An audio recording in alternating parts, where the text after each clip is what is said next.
Alors c'est vrai qu'on peut être sujet au karma, mais à partir du moment où je prends conscience que je mets une main sur la rose, je me pique. Ok, je mets une main sur la rose, je me pique. Tant que je prends pas conscience qu'il y a une problématique, que soit il faut que j'arrête de mettre les mains dessus, ou que je mette un gant, il y a rien qui va changer. Et je peux pas dire que c'est la faute de la rose, je suis né sous une mauvaise rose. Tu vois, c'est juste que le karma, c'est pas une fatalité. Le karma, il nous permet juste de dire, attends, là, il y a une répétition, tu tournes en boucle, qu'il soit bon ou mauvais. Hein. Donc, je peux le changer, ce truc-là.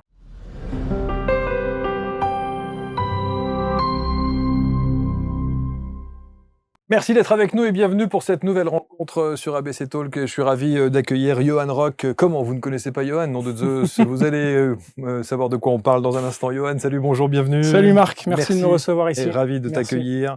Alors, sous l'apparence de Johan tel que vous le voyez là, avec sa petite barbe bien rasée et ce look de dandy, eh bien, sachez qu'il y a un petit cœur qui bat et qui s'intéresse à des dimensions qui ne sont pas nécessairement des dimensions purement terrestres. Dimension spirituelle. Totalement. Ouais. Ouais. En particulier, l'astrologie. Exact. Et l'astrologie, tu dis, la base, c'est quand même d'essayer de revitaliser l'astrologie en la rendant un petit peu plus accessible et un peu plus sexy. Ouais, je pense, ouais. Pourquoi est-ce que l'astrologie souffre de cette image qu'on lui colle à la peau ? Alors, date fatidique qui est officielle, après on ne sait jamais si c'est vraiment la vraie date, mais on sait que 1666, elle est virée de l'Académie des sciences, parce que Louis XIV, il assiste depuis tout petit à l'astrologue de Richelieu qui lui dit c'est ce jour-là qu'il faut attaquer les Anglais, sauf que manque de bol, c'était pas le bon jour. Et donc lui, dès qu'il arrive au pouvoir, il vire l'astrologie de l'Académie des sciences, et puis elle a été décriée, après elle était dans les bas-fonds de la société, et pour faire bien, on l'a un peu rendue, on a essayé de la rendre un peu scientifique, mais on a perdu totalement le lien philosophique, et quand je dis philosophique, j'entends vraiment l'approche spirituelle des anciens, qui avait ce lien avec l'astrologie. Elle est devenue un peu l'horoscope des magazines, quoi, tu vois. Donc c'est un peu... Il y a plein de connotations, de croyances populaires qui ont émergé des bas-fonds de l'astrologie. Mais elle est en train de revenir, en fait. On peut observer qu'il y a un vrai intérêt, un regain d'intérêt, mais elle revient différemment. Même si l'astrologie n'a jamais été balayée ou effacée, elle a été reléguée, mais elle n'a pas nécessairement été effacée. On sait que les plus hautes instances du pouvoir faisaient aussi appel à l'astrologie. Exactement, et le font encore, je pense. Et le font sans doute encore, oui. D'ailleurs, quand je peux voir certains événements politiques qui concordent exactement avec certains événements astrologiques, je me dis attends, ça ils peuvent pas ne pas le savoir, c'est fait exprès, quoi.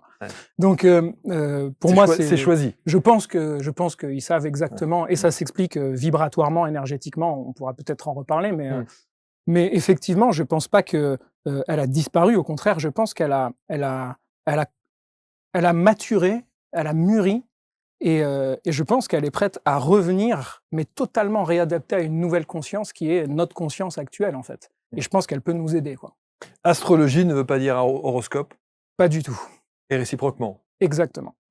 Je pense que... Ça, c'est un raccourci aussi qu'on fait très rapidement. Je pense. Et puis, l'horoscope est très réducteur parce que il s'occupe que de la position du soleil. Hein, quand on demande à quelqu'un quel signe tu es, c'est juste la position du soleil au moment de la naissance, mais c'est une donnée parmi une infinité qu'on peut avoir dans une carte qui est unique, et donc il faudrait faire un horoscope par personne en réalité.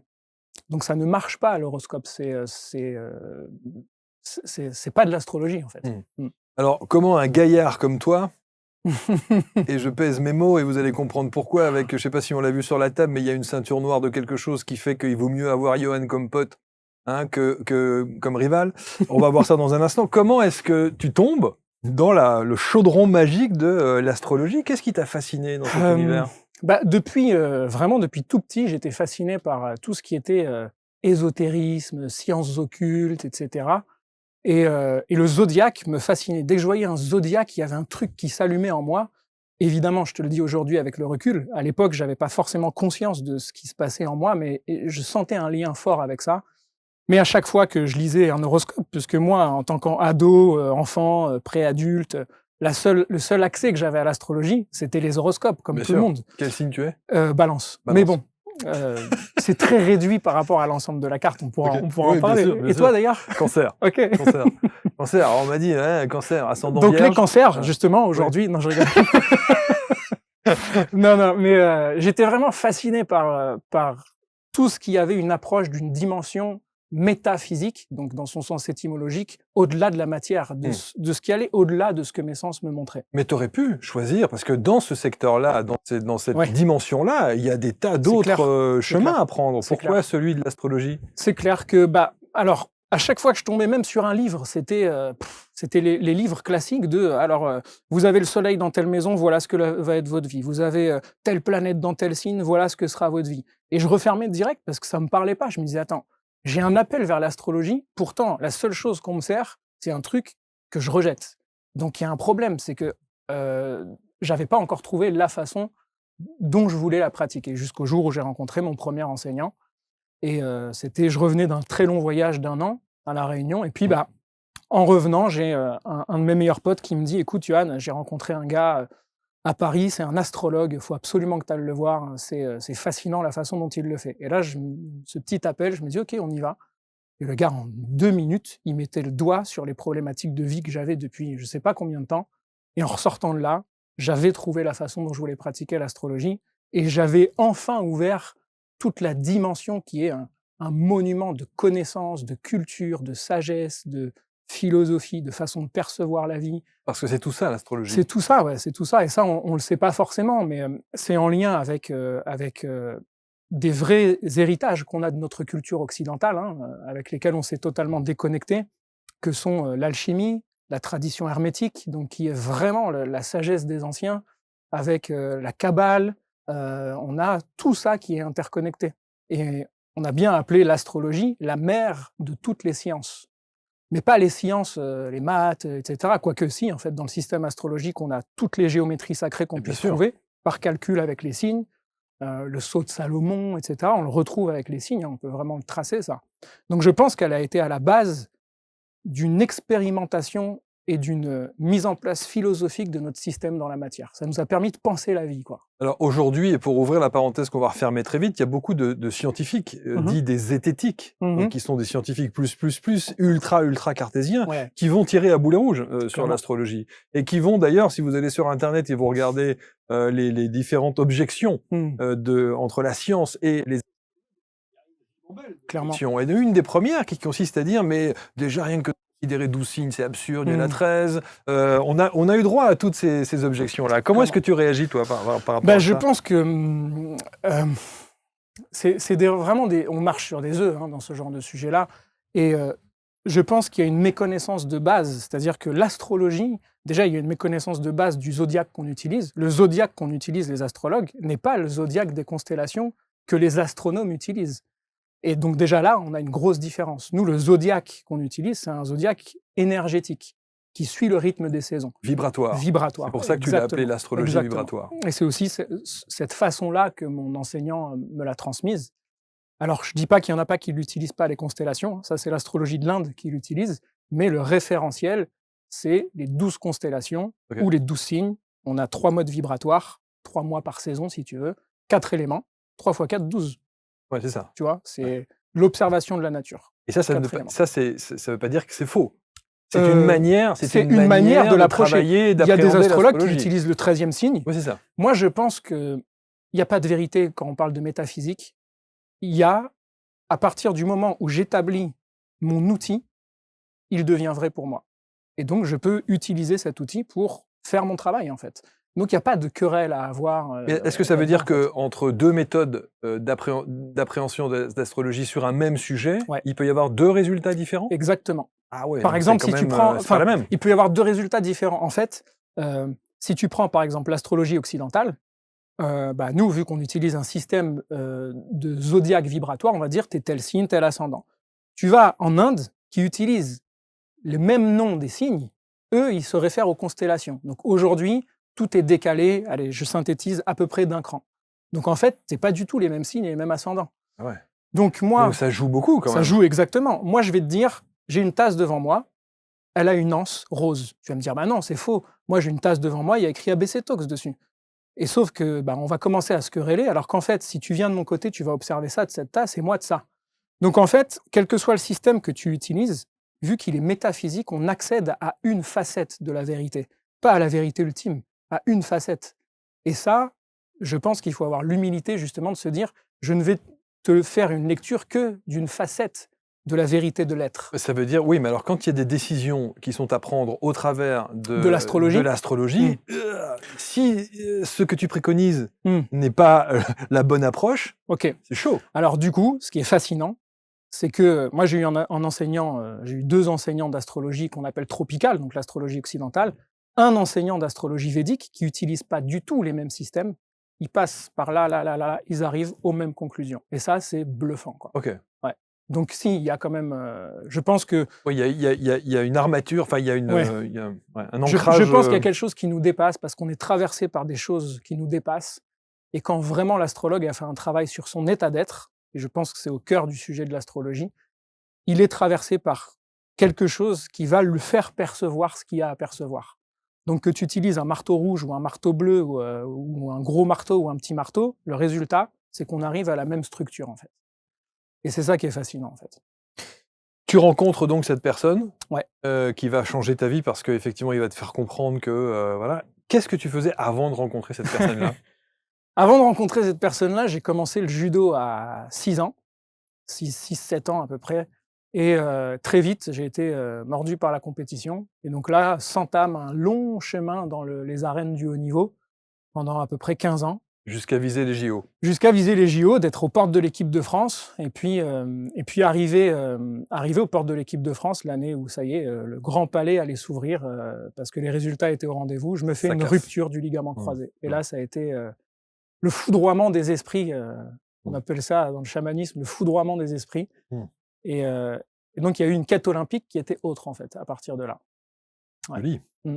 Une quête olympique qui était haute parce que dans l'astrologie, on utilise les planètes qui sont les dieux de l'Olympe, en fait. Mais alors, il y a une question, et là aussi, j'entends déjà les gens dans les commentaires qui vont écrire, qui vont dire « Mais attends, Johan, si tu maîtrises aussi bien l'outil astrologie, il n'était pas spécifié qu'il allait se passer un truc par rapport à ta carrière de sportif de haut niveau qui allait à un moment donné casser ?» Alors, à cette époque-là, j'avais pas encore l'outil astrologique. Ah, t'avais pas la maîtrise encore. J'avais pas encore, je connaissais même pas le système astrologique. Ok. C'est après cette blessure que je me suis mis en route. Je me suis dit, ok, je veux découvrir ce qui m'appelle.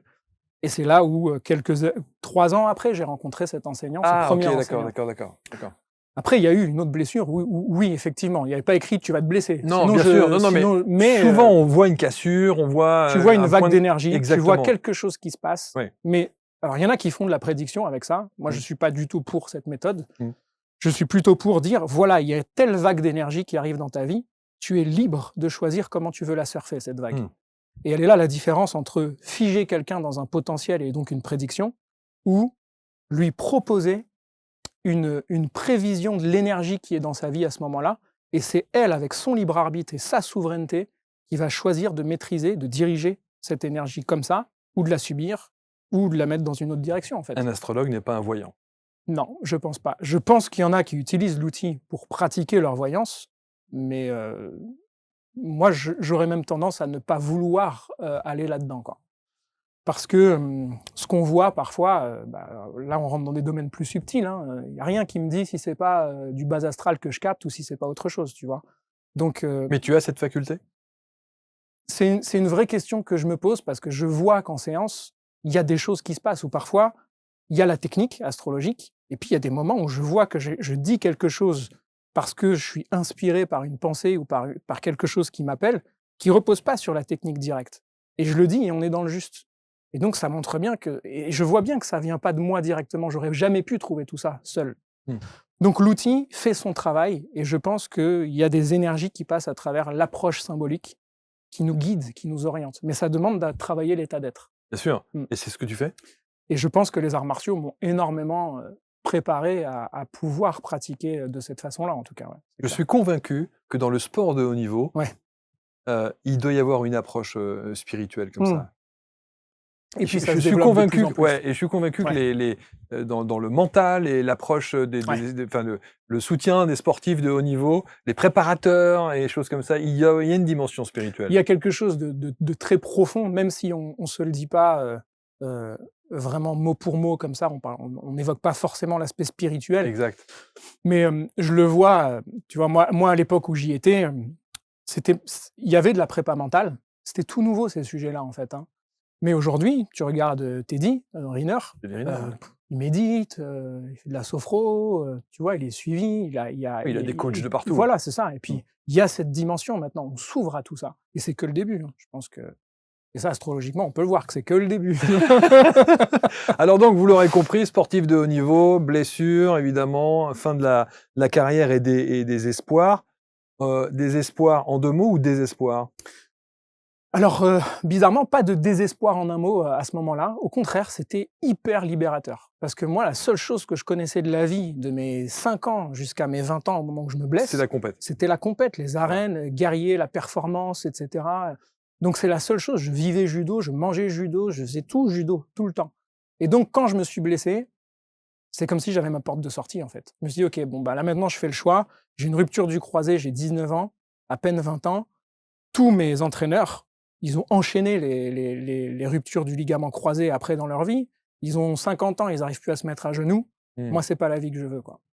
Et donc, je me dis: «OK, bah, je vais ouvrir une nouvelle quête» et donc c'est cette aventure-là qui a commencé à partir de là. Donc des JO Ouais, à l'Astro Dojo, ouais, c'est ça. tu as appelé ça Astro Dojo. Ouais. Le dojo, du coup, c'est étymologiquement parlant, dojo, donc do, c'est le même do qu'on entend dans judo, karaté-do, aïkido, ça veut dire la voie. C'est la voie, pas celle qu'on nous impose et qu'on doit suivre, c'est la voie que tu trouves la tienne, en fait, en pratiquant. C'est ta voie de réalisation. Et donc le dojo, jo, ça veut dire le lieu, donc le dojo, c'est le lieu où on pratique la voie. Donc c'est le centre où on pratique l'art martial, normalement. Et Astro Dojo, c'était un clin d'œil, c'était un hommage à mon chemin dans les arts martiaux et puis ce renouvellement que je pouvais avoir suite à la grave blessure que j'ai eue il y a pas longtemps, qui a été une véritable transformation et Astro Dojo a été l'accouchement en fait de tout ça. Dire OK, comment je vais synthétiser tout ce que j'ai pu faire dans ma vie pour le proposer maintenant à travers mon approche, quoi. Ton approche. Et on va voir, on va la détailler dans un instant. Mais juste un mot, parce que quand on est dans cet univers de la compétition, quand on est entouré par tous ces coachs, ces sportifs, etc., et qu'on décide d'abord, de mettre un terme à sa carrière, et deux, de s'orienter vers l'astrologie, ça a dû pouffer quand même. Ouais. Après, moi, ça a été assez radical, quoi. C'est-à-dire que quand j'ai quitté le milieu, j'ai vraiment quitté le milieu, quoi. J'ai déconnecté tous mes potes, tous les gars qui étaient athlètes avec moi, avec qui on se rencontrait dans les phases finales et tout. Après, j'ai créé mon dojo, on y reviendra peut-être, mais mon centre d'arts martiaux. Et puis, depuis 2-3 ans, je reconnecte avec le milieu du haut niveau. Et tous ceux avec qui j'étais dans le haut niveau à l'époque, bah maintenant, ils ont une place à la Fédé, ils sont dirigeants de leur club, ils sont dirigeants d'une équipe. Et ben, je vais pas citer de nom, bien sûr, mais il y en a plein qui viennent me voir pour que je fasse des séances astro. Mais ça se dit pas, en fait, parce qu'on a encore honte de ça, tu vois. C'est comme si on passait pour un perché si on dit: «Je suis allé voir mon astrologue». Mais tu vas en Asie, tout le monde va voir son astrologue. Comme il va chez le dentiste ou comme il va chez un médecin. Et c'est quelque chose de classique. normal. Ouais, c'est bien juste, sûr. je veux être en cohérence avec les énergies universelles et l'action que je veux mener. Donc j'ai besoin de savoir c'est quoi le moment idéal. À la base, c'est ça l'astrologie, hein.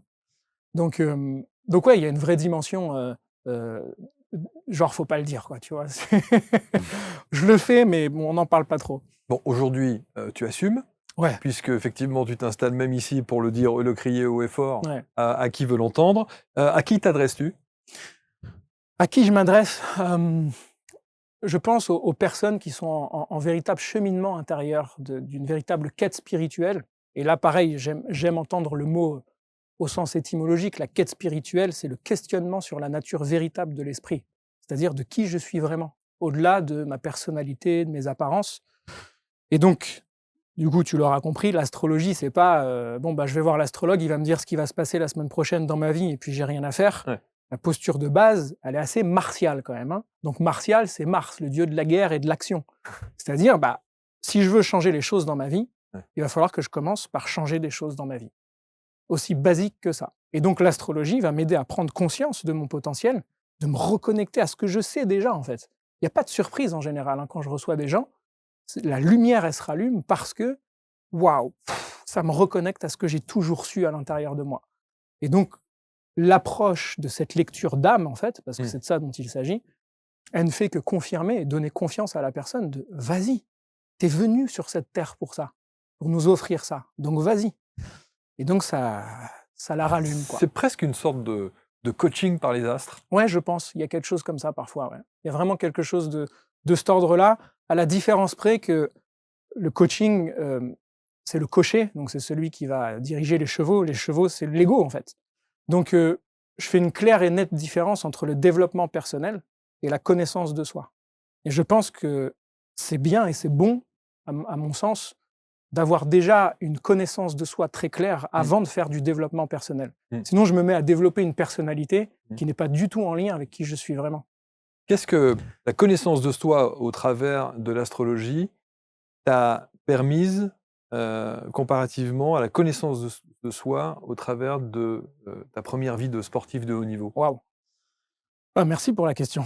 Je sais pas d'où elle Non, sort celle-là, c'était, mais j'ai même non, eu du mais- mal à la dire, tu Ouais, vois. mais donc c'est bien pas- joué. Vas-y, bois un coup avant. si Bien tu veux y joué, répondre, ouais, mais- s'il te plaît. Ouais. Non, mais tu vois, non, mais la connaissance de soi, parce que qu'est-ce que t'apporte de plus Hmm.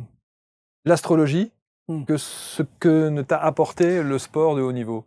L'art martial, donc en tout cas le judo dans le haut niveau, m'a permis de m'éprouver, vraiment d'aller à la rencontre de zones de moi-même que je connaissais pas, une véritable prise de confiance parce que ça a été un long chemin et puis on est seul en plus, c'est un sport pas un sport co quoi le judo, hein. Prise de confiance. Prise de confiance, ouais. Les deux je pense, mais surtout confiance au départ. Ok. Confiance dans les capacités parce qu'on affronte un adversaire seul et puis quand on part tout seul à des milliers de kilomètres et qu'il faut aller gagner la médaille et qu'on rencontre notre bête noire tous les soirs à l'entraînement et tout ça, il y a une forme de courage qui est nécessaire, qui est Mars aussi, hein. C'est le courage qui est nécessaire. Donc ça, c'était une construction, je pense, et puis des cartes en main que le judo et l'art martial et le chemin de haut niveau m'a emmené. Mais par contre, l'astrologie m'a permis d'aller derrière le voile de ça. C'est-à-dire d'aller à la rencontre. Le sportif de haut niveau, ça a juste été le costume, en fait, hein. Mais derrière, il y a autre chose. J'ai juste choisi, en tant qu'âme, d'aller faire l'expérience d'un gars qui s'appelle Johan, qui allait avoir un chemin d'athlète de haut niveau, devenir astrologue, parce que mon intention spirituelle, ma mission d'âme, si tu veux, avait besoin de passer par là pour pouvoir offrir ce qu'elle allait offrir. Et alors justement, qu'est-ce que ça te révèle de toi, de qui tu es, de ce que tu... Alors là, du coup, on rentre dans la thématique de la carte astrologique, hein, qui, elle, est assez complète dans sa structure et vient nous montrer, en fait, c'est quoi le carburant idéal que je viens utiliser pour pouvoir accomplir mon chemin, c'est quoi le chemin que je viens accomplir. Et donc, moi, c'était très net que, donc je te le donne comme ça, c'est l'ascendant Sagittaire. Bon, ça ne dira pas grand-chose à ceux qui ne connaissent pas forcément. Mais le Sagittaire, c'est le voyageur, c'est celui qui va avoir besoin d'aller explorer au-delà du connu, de sortir de sa zone de confort. Et donc, c'est l'enseignement aussi. C'est celui qui enseigne, qui transmet. Donc, l'enseignement a été une révélation pour moi, déjà des arts martiaux, et puis plus tard de l'astrologie. Et donc, j'ai une planète à l'ascendant, qui est collée à mon ascendant, qui s'appelle Uranus, qui est la planète des astrologues. Et donc, c'était noté sur ma carte que potentiellement, j'avais un chemin à faire dans l'enseignement de l'astrologie. C'est ça qui est fascinant. C'est que c'est incroyable. écrit, quoi. Ouais, c'est clair. Alors, les potentiels sont infinis, hein, parce que Uranus, ça aurait pu être le cinéma. J'ai fait un chemin aussi dedans. Uranus, c'est tout ce qui touche le chant. C'est tout ce qui va permettre de libérer le potentiel. Tu as fait. Donc, toutes les voies qui pouvaient me permettre d'aller creuser encore plus loin et de libérer du contenu, de libérer des fruits, de libérer du potentiel, ça m'appelait. Je voulais aller libérer totalement tout ça. Et donc, la liberté, c'est un vaste sujet aussi pour moi dans ma vie, tu vois. Donc voilà, donc cette carte, en fait, évidemment, je ne te rentre pas dans le détail de tout, mais elle éclaire énormément elle confirme sur ce qu'on sait déjà, en fait. Alors, tu dis, dans les objectifs, tu parles de... Il y a un truc qui est assez... Tu parles de l'hermétisme. Ouais. Qu'est-ce que c'est, ça? Qu'est-ce que ça veut dire? Alors, hermétisme, t'entends Hermès dedans. Donc, Hermès qui est Mercure. Moi, j'ai entendu hermétique, hein, mais... Ouais, donc c'est que dedans, en fait, il y a Hermès. Ok, d'accord. Voilà. Mais hermétique, oui, nous, dans notre culture, on l'a plutôt entendu quelque chose qui est fermé, quoi, tu vois. Alors, effectivement, il peut y avoir quelque chose de fermé dans la connaissance parce qu'elle a été jalousement gardée dans les anciennes écoles de mystère, je dis jalousement parce qu'il y avait un temps où la connaissance ne devait pas être révélée, une certaine connaissance. Il y a un très grand auteur qui s'appelle René Guénon à approcher, en tout cas, ce qu'on appelle une tradition primordiale. C'est-à-dire que toutes les facettes qu'on connaît en tant que religion, elles ont juste pris la forme en s'adaptant de certaines cultures pour s'adapter à la culture dans laquelle elle était. Mais à la base, on a tous la même source commune, qui est cette tradition primordiale. Et on a souvent tendance à l'oublier. Et je pense que surtout en ce moment, tu vois, à quel point ça serait bon de se souvenir qu'en fait, on parle de la même chose. Il n'existe qu'une seule et même conscience infinie. Tout est un. Ça, c'est la posture de base de toutes ces traditions.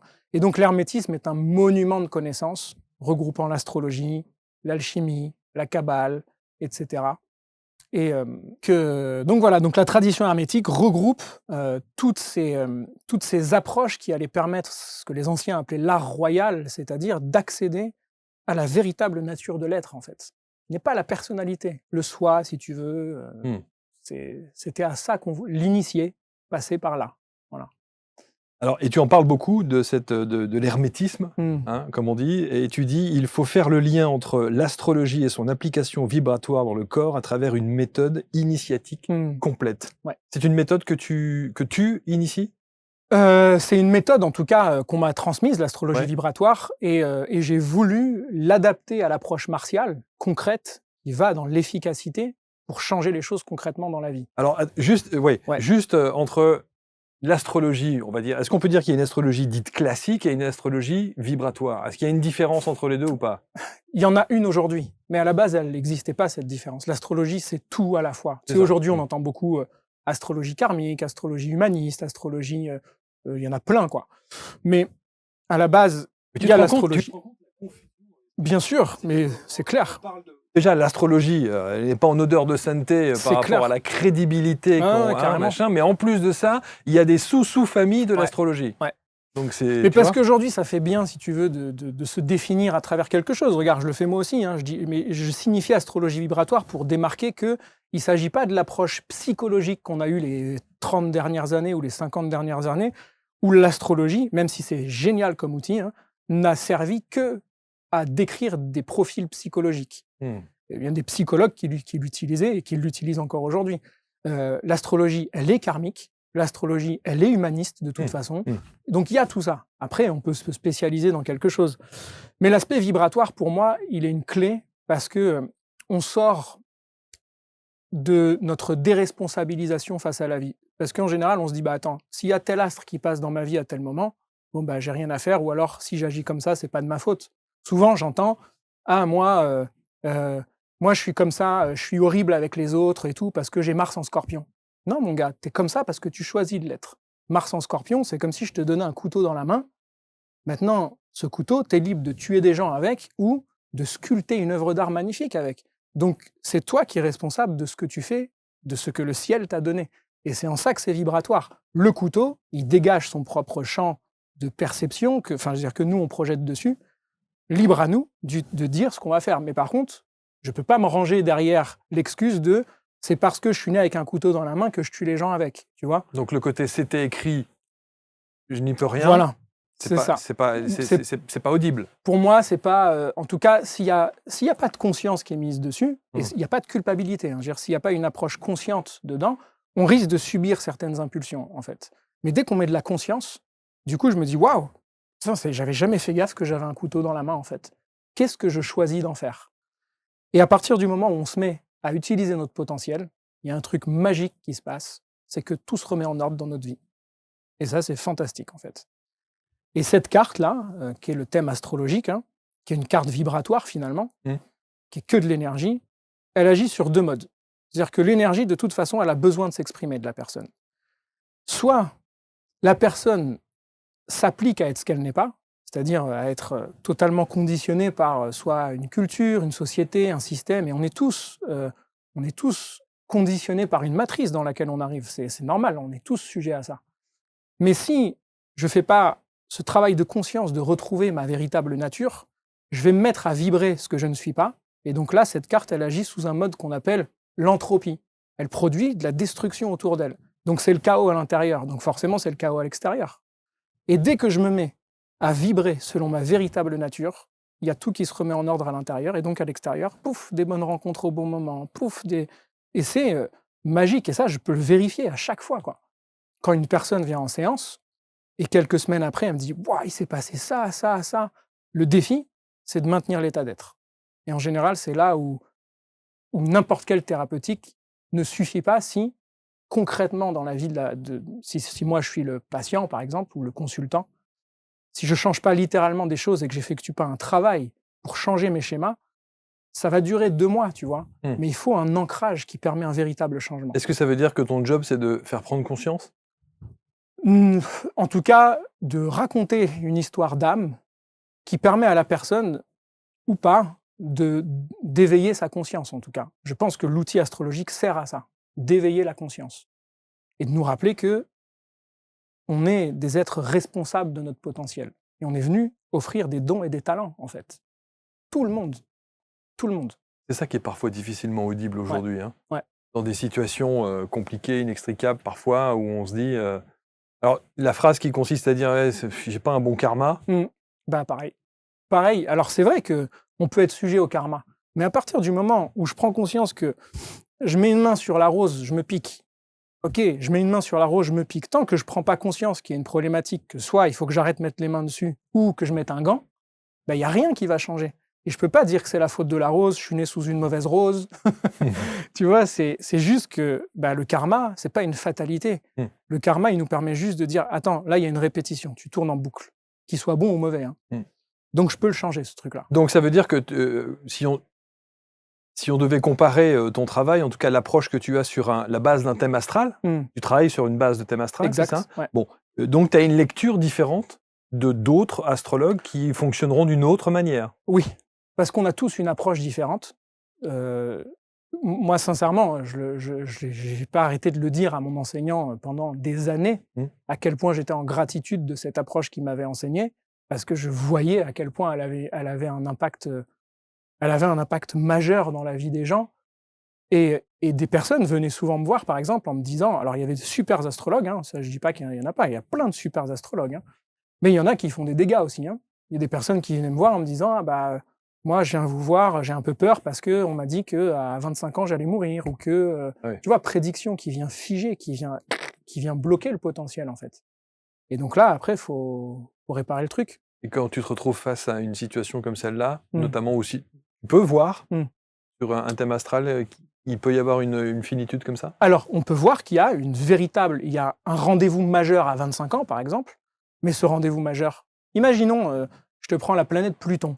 Pluton qui est Hadès dans la mythologie, le dieu du monde des morts, le monde de la mort, là où tout le monde va quand on meurt.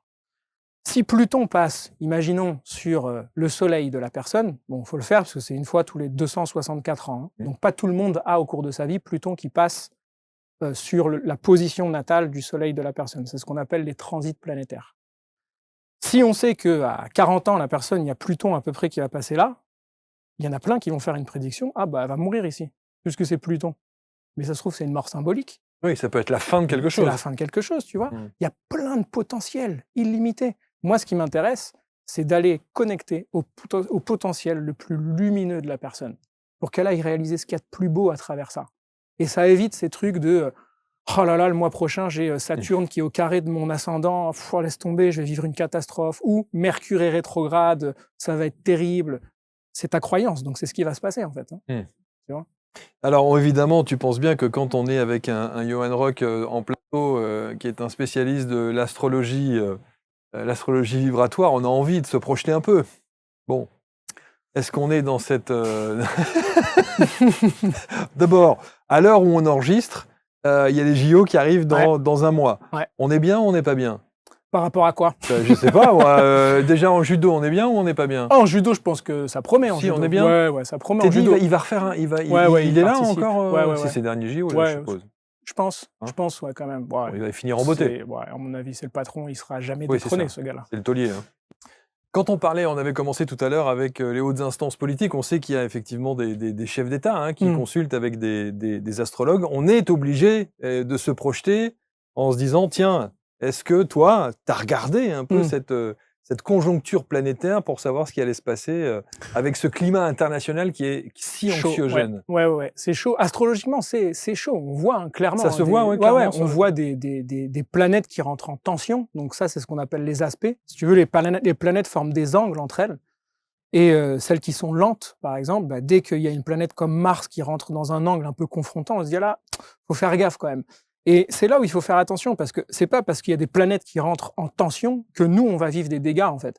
C'est selon l'état d'être. C'est comme si je mettais une bouteille qui déverse quelque chose, c'est l'état du verre qui va déterminer la qualité de ce qui va être dedans. Si le verre, il est plein de boue, de pollution, ce que tu veux, autrement dit, de haine, de colère, de division, c'est sûr que là, le liquide, quand il va être reçu, c'est chaud, quoi. Mm. Et donc, c'est en ça que, en ce moment, on a ce qu'on appelle un amas d'énergie, donc beaucoup de planètes, dans le signe des Gémeaux. Et c'est là où je te disais qu'il y a des choses où je me dis, c'est pas possible, c'est fait exprès, quoi. T'as Jupiter, qui est Zeus, qui met 12 ans à faire le tour du zodiaque. Donc c'est une fois tous les 12 ans qu'il rentre dans un signe. Le signe du jeu, celui qui est connu pour le joueur, c'est les Gémeaux. Ils ont fait les Jeux Olympiques au moment exact. Le moment où ça démarre, c'est quand Jupiter va être en plein milieu du signe des Gémeaux. Et je me dis, c'est quand même fou, quoi. C'est les Jeux Olympiques, c'est écrit, quoi. Et effectivement, il faut faire attention parce que le monde des Gémeaux, tu vois, c'est un glyphe. Donc la représentation, c'est un signe qui est double, c'est 2 piliers. Donc ça divise, ça met une dualité. Et c'est le monde de l'information. Et c'est le monde du mental et de l'intellect. Donc il faut faire très attention en ce moment aux informations auxquelles on adhère et à la division qu'elles peuvent créer à l'intérieur de nous, parce que la façon dont on va recevoir les énergies va être différente que si je me mets dans un état d'être, d'amour du prochain, de respect, de travailler mon état d'être, vraiment. D'où parfois une lutte. Exactement. Et je pense qu'il y a vraiment, il y a vraiment 2 mondes sur cette planète, par rapport à ça. Il y a soit je subis et puis je prends parce qu'il y a la peur, il y a les bas instincts qui sont stimulés tout le temps, tout le temps. Et puis il y a, ok, je vais faire l'effort de conscience d'aller au-delà de ça. Mais c'est pas facile en fait. On baigne tous dedans, quoi. Et alors cette astrologie, que dit-elle de Par la rapport au, projection? que c'est que c'est une enregistré, excellente période justement pour créer cet élan de joie et d'unité entre les peuples, parce que on est dans le monde des Gémeaux et le monde des Gémeaux c'est Castor et Pollux, c'est la fraternité. Donc ça pourrait être bien et bon qu'on travaille justement et qu'on profite des Jeux Olympiques pour développer un élan de fraternité, de lumière, de joie, d'être ensemble. Et en même temps, il y a tellement de tensions que on peut pas prédire en fait. Les potentiels sont tellement énormes qu'il faudrait voir au moment des Jeux qu'est-ce qui se déroule concrètement, quelles sont les amorces et quel est le contexte géopolitique mondial pour voir dans quel état d'être général va être reçu ou vont être reçus les Jeux Olympiques. Mais est-ce que tu peux faire des projections avec justement ton analyse et justement l'astrologie vibratoire? Tu peux te dire dans 10 ans, dans 20 ans, dans 30 ans, il y aura ça? Est-ce que les planètes, le mouvement des planètes te permet d'affirmer ça? Alors, pas toutes. On s'intéresse surtout aux planètes lentes. Alors moi, je suis pas un spécialiste de ce qu'on appelle l'astrologie mondiale. Donc l'astrologie peut être utilisée sous différents modes. Moi, c'est pas ce qui m'intéresse le plus parce que je pense qu'on change le monde en se changeant soi. Et donc, je préfère proposer une astrologie qui permet une véritable transformation de l'être pour que moi, à mon humble niveau, je puisse faire ma part dans ce monde. En fait. Et c'est quand même fascinant de voir le mouvement des planètes. Ça, bien pour sûr, le coup, il est là, ce mouvement. C'est clair.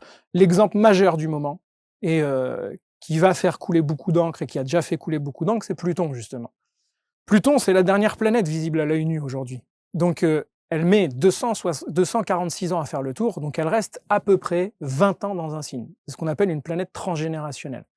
En 2008, elle est rentrée dans le signe du Capricorne, qui est le signe de la structure, des structures sociales, de tout ce qui est vieux, de tout ce qui est ancien, de tout ce qui est un peu trop rigide. On regarde depuis 2008, tout ce qui a été transformé dans notre société, c'est incroyable. Et Pluton, en janvier, là, 2024, il vient de rentrer. 2025. Il vient de rentrer. Il vient de rentrer pour la première fois depuis la Révolution française dans le signe du Verseau. Donc il y a un écho vibratoire entre l'époque de la Révolution française et aujourd'hui. Il y a un écho, ça se répond. Donc est-ce que ça nous peut en est la Révolution? Évidemment. Mais je ne pense pas que ce qu'on nous demande, c'est de faire la même révolution en décapitant des têtes. Je pense qu'on en est à un autre stade maintenant. On nous demande de grandir, tu vois, et donc de faire une révolution Verseau à caractère spirituel. Une révolution intérieure. Et donc Pluton qui rentre là-dedans, on en prend pour 20 ans. Donc pendant 20 ans, Pluton va être en Verseau, même si en fin d'année, il repasse en arrière pendant 3 mois, mais peu importe, il reste pendant 20 ans en Verseau. Le monde du Verseau, c'est le monde de l'astrologie. Donc Pluton qui vient transformer, il y a un retour de l'astrologie. Pour moi, en tout cas, je peux le lire comme ça. C'est le monde de la science, le Verseau, une transformation de la science. C'est le monde des nouvelles technologies. Au moment où Pluton est rentré en Verseau, il y a eu une explosion avec l'IA, tous ces trucs-là. Et on n'en est qu'au départ, en fait. Donc Pluton en Verseau, pour les 20 prochaines années, c'est une révolution totale des consciences, l'accès à des nouveaux paradigmes. Et tu vois, ta chaîne, elle correspond totalement à un Pluton en Verseau, en fait. Parce qu'on est dans la proposition d'une transformation par l'approche de différents paradigmes. Et de se dire, il n'y a pas qu'une seule version de la vie uniforme, il y a juste, waouh, en fait, il y a des dimensions de la vie qu'on ne connaît pas. Alors je vais un peu plus loin. Le monde du Verseau, c'est aussi ce qui va aux confins de l'univers. Moi, je pense que dans les 20 ans, on apprend l'existence de frères et sœurs des étoiles, quoi. Oh. Ouais. Moi, je pense qu'il y a un truc comme ça. Ouais. Donc une dimension extra terrestre, extraterrestre, ouais, ou même dans des dimensions subtiles, c'est la sphère vibratoire, le Verseau. Donc tout ce qui parle de soins énergétiques, de la confirmation scientifique de l'existence de l'âme et de l'existence des corps subtils et tout ça, moi je suis persuadé que dans les 20 ans, on y est, quoi. Et je pense que il est temps, en plus, qu'on puisse avoir accès, les humains, à une dimension totalement supérieure que la matière, quoi. Non seulement c'est rassurant, et en même temps c'est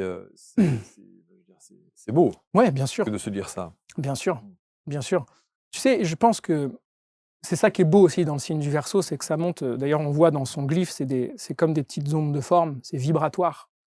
Moi, il y a une définition que j'adore de l'astrologie, que j'ai lue d'un poète. Bon, lui, il ne définissait pas l'astrologie, mais quand j'ai lu cette définition, je me dis, c'est ça l'astrologie. Il dit, toutes les choses sur terre et au ciel intimement sont reliées, et vous ne pouvez cueillir une fleur sans déranger une étoile. Bah ça, c'est l'astrologie. Quand je fais quelque chose dans la matière, il y a une onde qui se crée dans tous les mondes. Ce que certains appelleraient l'effet papillon. Exactement. Je pense que c'est un phénomène d'induction. On est tous dans un grand bain que les anciens appelaient les eaux d'en haut. Donc c'est un grand océan, mais c'est pas un océan d'eau, c'est un océan vibratoire. Donc évidemment que quand il y a une planète avec toute son énergie, tout ce qu'elle représente, parce qu'elle est vivante cette planète en fait, c'est pas juste des corps morts qu'on va lire des symboliques, elles sont vivantes, tout comme nous on est vivants. Et ben quand elle passe avec toute sa vibration dans un endroit, ça crée des ondes en fait partout, et puis forcément ça vient nous impacter. Et puis nous aussi. Donc le moindre acte que l'humanité fait, ça joue sur l'univers aussi en fait. Ça c'est la vision astrologique. Ce qui est assez fou, c'est de se dire que on parlait justement de ces hautes instances politiques qui ont sans doute recours au service des astrologues, de se dire on doit mal leur expliquer. Non mais sérieusement, on doit pas leur dire la manière, parce que je trouve que tu as une approche très pédagogique. Vraiment, je trouve que tu l'expliques bien, c'est simple. Tu ne fais pas partie non plus de ces astrologues qui vont, avant de te donner une réponse à la question que tu poses, ils vont commencer à t'expliquer que l'autre, il est en bélier H24, mais avec le processus de... Non mais tu vois ce que je veux dire? Ça, c'est fatigant. Bélier maison 4 au carré de Jupiter en taureau, mon Dieu, c'est fatigant. Conjoint à la Lune. Fais simple, va à l'essentiel, on t'a posé une question. Ça, tu vois, c'est très important ce que tu dis, parce que moi, au début, quand je recevais des personnes, j'avais cette approche-là où il fallait que je commande. Alors, vous avez Pluton dans tel signe. Et puis, je voyais la personne à la fin, il y avait un truc qui s'était allumé, mais en même temps, elle partait avec la tête comme ça, quoi. Bien sûr. Et un jour, j'ai rencontré cet astrologue védique, et lui me fait une séance, et pas une seule fois, il me parle d'astrologie. Il me raconte mon histoire. Et il me parle pas d'aucune planète, rien. Ce jour-là, je me dis, waouh, l'effort d'élocution et de rhétorique qu'il a eu pour pouvoir, sans aucunement référer à aucune planète, aucun signe, me raconter mon histoire, je dis ok, c'est comme ça que je vais faire. Et donc je pense pas qu'il y a besoin, la personne, elle vient de commander une maison à lui construire, elle te demande pas de lui expliquer que tu vas mettre un clou ici, une vis là, les fils électriques, elle s'en fout en fait, elle veut que tu lui construises sa maison. Donc moi on vient me voir, on me dit raconte-moi cette histoire d'âme là que tu as sous les yeux, qui est que mon approche, hein, qui est pas véritablement ce qu'elle est. Ce que je veux dire par là, c'est que j'ai pas la prétention de dire à la personne je vais vous dire qui vous êtes, ce serait ultra prétentieux, mais de vous raconter une histoire d'âme que j'ai sous les yeux. Et ce que je vous invite, c'est de vivre un voyage intérieur, en fait. Et l'approche est différente. De dire, attention, je ne vais pas vous dire la vérité, moi. C'est vous qui l'avez, la vérité. De responsabiliser au maximum. Des orientations. Ouais. Des tendances. Exactement. Et ce mot, je trouve qu'il est magnifique. Orienter. Parce que orienter, on a l'Est dedans, l'Orient. Et l'Est, c'est là, dans un thème astral, où se lève le soleil. Et c'est l'astre de la lumière de l'être, la lumière de l'esprit de la personne. Donc orienter une personne, c'est la diriger vers là où se lève la lumière pour elle. Donc tu fais plein de choses. Ouais. Au-delà de l'astrologie, alors ouais, il y a plein de choses. Vous pourrez aller voir sur son site, bien entendu, il y a plein de choses.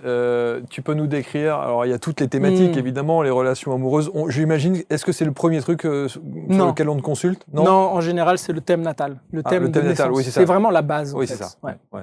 C'est la base. Donc Ça, c'est en partie, hein, il y en a plein d'autres.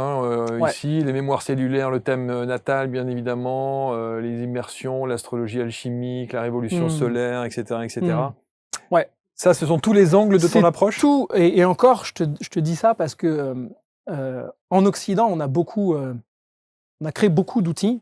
Tu vas en Inde, il existe des masters d'astrologues, c'est de génération en génération.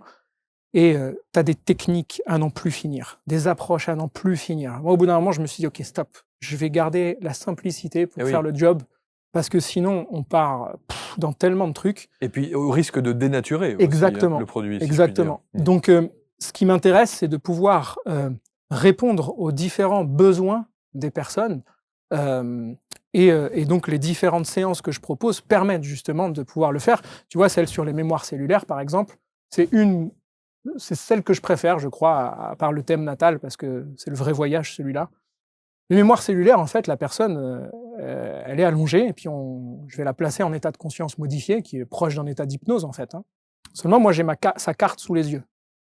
Et puis, je vais lui créer une sorte d'espace virtuel dans son autre monde dans lequel elle est, qui représente ce thème astral. Elle le sait pas. Elle a 12 portes autour d'elle. Moi, j'ai mes 12 portes, qui sont les 12 maisons, en fait.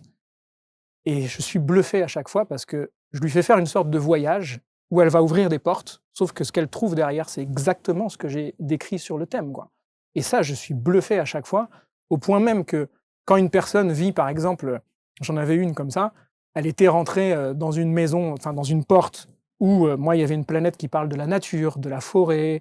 Elle me dit: «Bah là, derrière, il y a, je sais plus, des pissenlits, et puis il y a une biche qui passe devant moi et tout». Écoute, elle vit ce truc. Et donc, ce qu'elle vit, ce que le cerveau modélise, va libérer en fait des émotions, va libérer des choses. Moi, je laisse faire le job.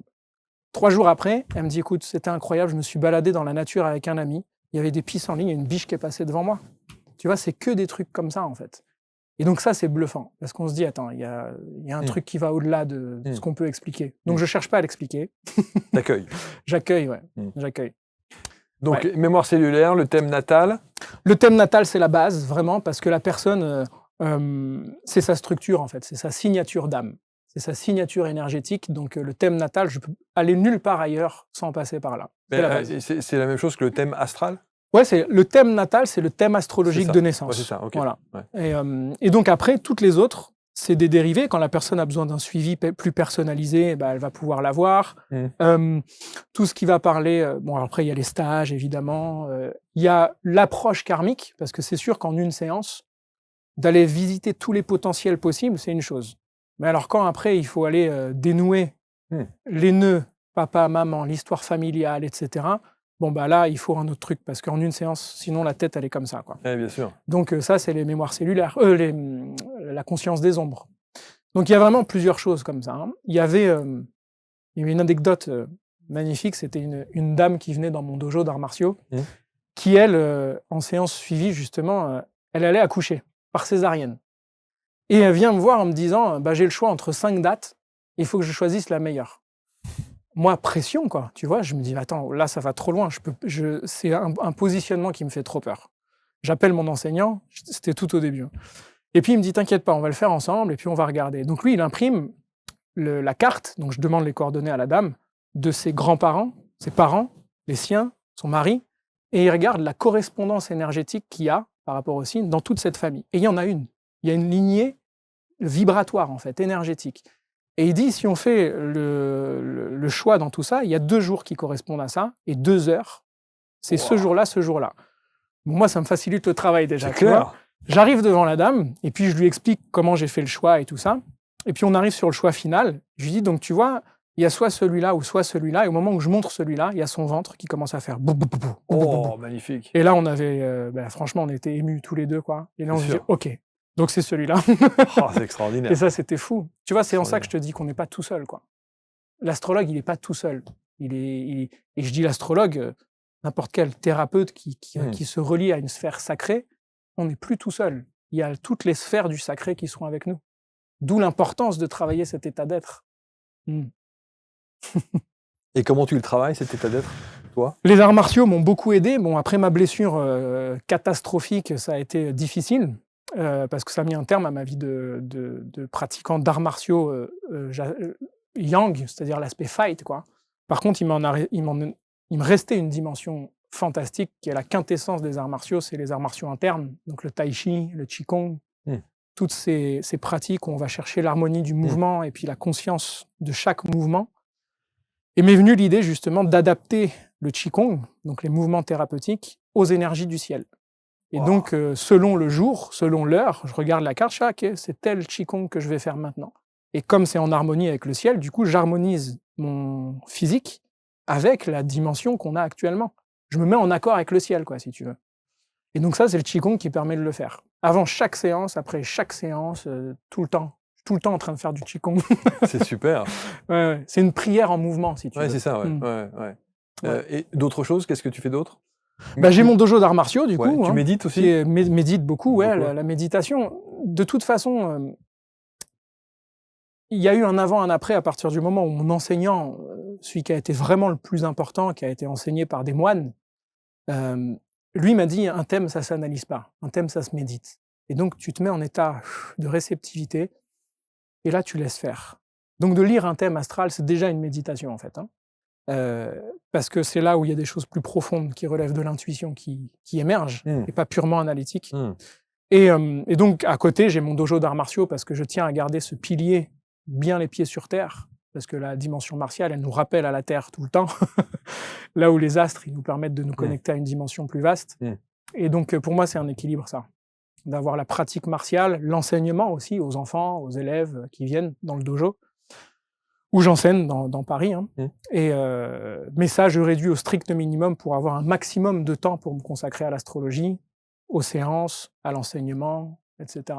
Les gens savent, dans ton dojo, que tu es astrologue aussi? Au début, je passais un peu pour un perché, mais j'ai... Illuminé de service. Ouais, c'est clair. Ah oui. Pour moi, tu vois, je tiens à cette démystification. Tu vois, je suis pas venu sur le plateau avec un chapeau bleu et puis une longue barbe blanche et une boule de cristal et tout. Moi, je suis un mec comme les autres, j'ai peur comme les autres, j'ai des galères comme les autres, mais j'ai aussi des rêves comme les autres, j'ai une quête comme les autres, qu'elle soit plus ou moins consciente. Et c'est ça que je veux faire passer, c'est qu'on peut très bien pratiquer l'astrologie et utiliser cet outil pour nous accompagner dans notre vie, pour pouvoir le vivre en développant notre conscience, en fait. À la différence que l'art martial, si tu veux, lui, ce qui m'a amené, c'est de se dire, je vais diriger l'énergie. J'ai conscience de l'énergie, ma responsabilité, c'est de décider vers quoi je l'oriente. Voilà. Et c'est ça l'astrologie que je veux proposer. Dire à la personne, voilà votre énergie, maintenant, libre à vous de la diriger où vous voulez. Ouais, c'est ça. Petit ouvrage? Ouais, alors, en fait... Donnez-moi, je vais le présenter à la caméra, comme ça. Donc la magie des dragons, j'ai pensé à mes élèves, tiens, justement, par rapport tu me posais la question, est-ce qu'ils savent? Oui, mais tout le monde a encore des a priori sur l'astrologie. Et donc, je me suis dit, je vais prendre les enseignements astrologiques, notamment des 4 éléments, et puis je vais essayer de penser à une façon de pouvoir leur amener ça. Et donc, j'ai testé cette méthode pendant 1 an et demi avant de pouvoir écrire le livre, où je me suis dit, plutôt que de parler des 4 éléments qu'on a dans la nature, je vais parler de 4 dragons qui vivent à l'intérieur de nous. Et si je veux développer mon potentiel, je vais avoir à maîtriser ces dragons. Et donc, j'ai créé cette méthode, et donc, ça a été produit par le studio Carré Sauvage et leurs dessinateurs. Et ils l'ont mis en forme, cette histoire, et c'est un livre immersif où l'enfant va méditer et aller à la rencontre de son dragon intérieur pour aller maîtriser et ouvrir son potentiel. Wow. Donc ça, c'est un bébé qui vient juste de sortir, je te dis, il vient juste de paraître là, donc il va être en précommande sur le site d'Astro Dojo. Et on peut même colorier. Exactement, à la fin, il y a les coloriages. Et donc ça, c'est vraiment le petit bébé qui vient juste de naître, quoi. Voilà, la magie des dragons. Et c'est une manière, là encore une fois, dans ton côté très pédagogue, d'expliquer les choses en imageant. Ouais. C'est tellement plus simple à comprendre. En fait, je me dis, si en face, je rencontre une résistance par là, je vais passer par là. Si je rencontre une résistance là, je vais passer par là. Et je vais essayer d'adapter le langage pour que ça soit accessible. Mais ça aussi, c'est du discours de compétiteur, ça. Ouais, je pense. C'est très martial, très aïkido, tu vois. C'est vrai. Et ce qui ne veut pas dire que je veux tromper, ce qui veut dire que je veux passer par ce chemin-là ou celui-là pour que la personne, en fait, elle ait le même résultat, en fait. C'est la reconnexion à qui elle est vraiment. Fascinant. La magie des dragons, c'est ici. Oui, alors en fait, ça c'était pour ça c'est la ceinture noire, c'était pour illustrer l'approche vibratoire de l'astrologie. Tu vois, ça c'est la ceinture noire classique du judo. qui est la première école du Japon, qui a été créée par Jigoro Kano, c'est le lotus. C'est le Kodokan, on l'appelle l'école. Et donc, c'est un lotus sur une ceinture noire. Et ça montre que de la boue peut naître la beauté.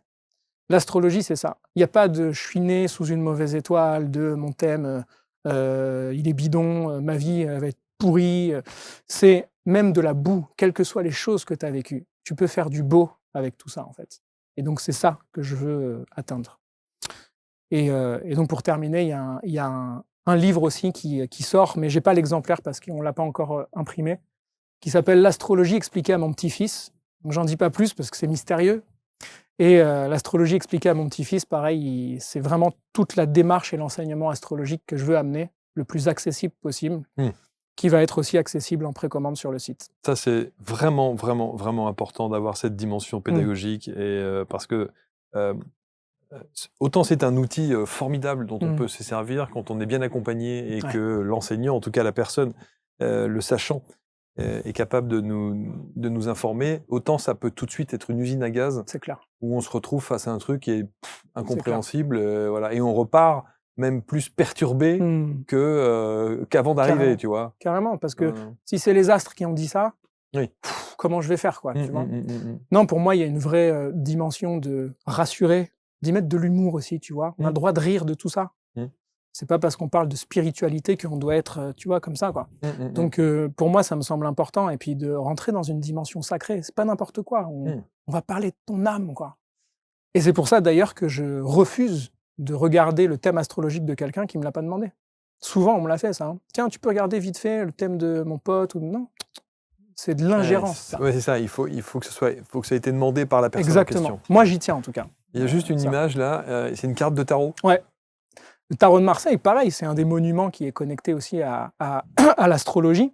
Et la carte de l'étoile, c'est la carte de l'astrologie. On voit le soleil au milieu et puis les 7 planètes visibles à l'œil nu. Donc on n'a pas Uranus, Neptune, Pluton dessus. Mais cette carte, elle est chère à mon cœur parce qu'elle a quand même un genou posé à terre, mais elle a la tête dans les étoiles. Et elle déverse ses dons et talents sur terre. Et donc produire nos fruits, c'est aussi ça la dimension astrologique, c'est de révéler le don et talent de la personne pour qu'elle puisse les offrir au monde, à l'univers même. Wow.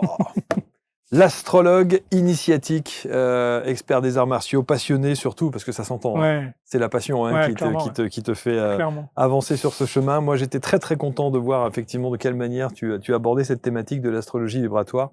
Je pense que ça va beaucoup commenter. Je pense que tu devrais avoir beaucoup de retours aussi. Et on a très très envie d'être accompagné par toi, en tout cas avec la manière dont tu appréhendes les choses. Donc merci infiniment d'être qui tu es et de faire tout cela. Vous allez commenter bien sûr, vous allez partager. Il a dit que Teddy Riner serait champion olympique, donc... J'attends recevoir un coup de fil parce que s'il me prend un combat avec lui parce qu'il n'a pas prédit la bonne chose, l'astrologue... T'as déjà gentiment matché un petit peu avec lui, non? Tu veux que je te raconte une anecdote? Je sais pas si je le fais sur le plateau. Si, je te raconte une anecdote importante. Vas-y. Quand j'étais au collège, j'étais amoureux d'une fille. D'accord? Donc 4e, 3e, j'étais amoureux d'une fille. Une belle métisse, incroyable et tout. Et puis, ça s'est jamais fait, quoi, mais c'est devenu la femme de Teddy Riner. Ouais. Donc, un jour, je suis allé le voir. Je lui ai dit, écoute, Teddy, bravo. Déjà, dis non. Je suis pas allé voir. Mais voilà, donc oui, voilà, mais je l'ai pas approché, on n'est pas de la même catégorie d'âge. Il est arrivé 2 ans après moi, lui. Ok. Voilà. Alors, quel titre tu as définitivement Alors, on a été champion de France par équipe première division avec mon club à l'époque qui était le Valois. J'étais 3e meilleur français et c'est ça qui m'a donné l'accès à l'INSEP en externe et c'est là où je me suis fait les croisés.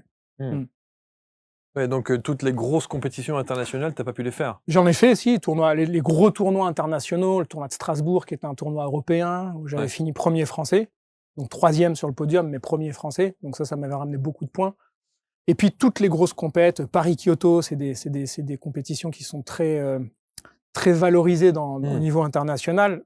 Pareil, j'avais perdu en finale, mais c'était un très gros résultat quoi, pour pouvoir accéder au championnat, puis surtout à l'équipe de France.